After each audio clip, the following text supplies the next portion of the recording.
Think Big is a California-based social movement and cannabis company striving to promote art and creativity and through the sale of recreational marijuana and hemp products. Here with us now, Think Big founder and also the son of the late rapper Biggie Smalls, CJ Wallace, and also Think Big co-founder and president Willie Mack. Guys, thank you so much for being here.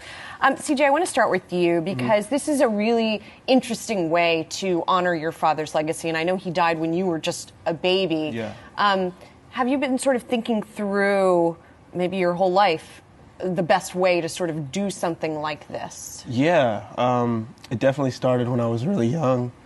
Cannabis has sort of always been in my life in a strange way.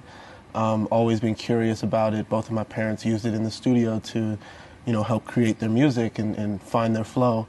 But when I was in high school, my youngest brother who was born with autism, we started using CBD and THC products to help with him. So yeah, when I was in high school, that was the first time I had seen cannabis as a tool for healing and wellness. So that was the start of it for me. Here in New York, we've seen a lot of attention, New Jersey and New York, about legalizing cannabis, marijuana, but also giving communities that have been disadvantaged by the laws the ability to get in on the money that's being made. I'm curious, how do you feel when we bring on the CEOs from some of these established companies, and for the majority, they're all white?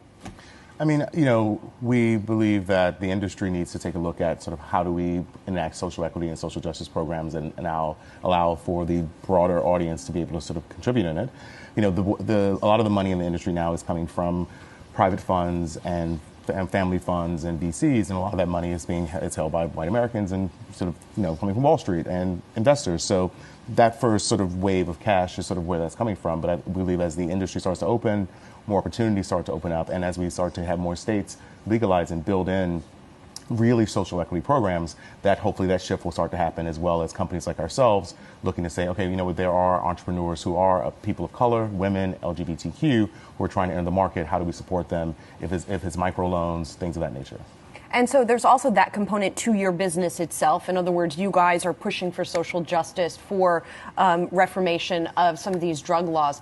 How do you do that through the company? How exactly is it going to work? Well, by working with other companies that also believe in what we believe in first. And, Willie can definitely explain how we do. Yeah, so for the first partnership with Lowell, we partnered with Lowell Herb Company in California on a charity pack. So 10% of the proceeds from each one of the packs of our products go towards the California Prison Arts Project, which looks to bring sort of creativity into prisons and give prisoners an opportunity to expand their creative outlets, as well as giving them new tools to examine new job opportunities in new ways when they are released. And it's sort of those types of ideas where it's like, how can we bring back ways in which people can either participate in the industry or support the industry in ways that maybe they hadn't thought of before, while we look at expungement as well. Is the company involved in the efforts, again, I bring up New Jersey, which would have offered, they killed it in the legislature, but it might come back, offering clemency essentially and letting people out of jail who've been put in prison for what essentially is something that middle-class folk and above get away with? Exactly. It's been legal for white people forever. So, and we want to definitely work with other companies to try to change that, and working with companies like Normal and the Minority Cannabis Alliance. So, as well as like Code for America, that's helping sort of do automatic expungements in places like California and other states, where they are making it easier for prisoners to not have to petition the government. And Normal is the national organization for the reform of marijuana laws, right? Yes. Just quickly, I want to ask you about the product, because the first thing that you guys introduced is called Frank White, I believe, right? Which was sort of an alter ego of your dad. So what are you guys offering right now? And I know for right now it's only in California, but what is it? Right now it's just a pre-roll pack, 7 pre-rolls, about an eighth of cannabis altogether.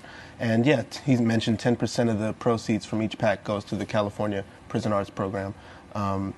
We just did something with Lowell. We love their packaging, everything about their brand. They represent, a lot of the California market. So, I love all their flower and all their products. So it made sense for a great first contribution, first collaboration for us. All right, so people in California can check that out now. Thank you guys so much for coming in. Really appreciate it. CJ Wallace.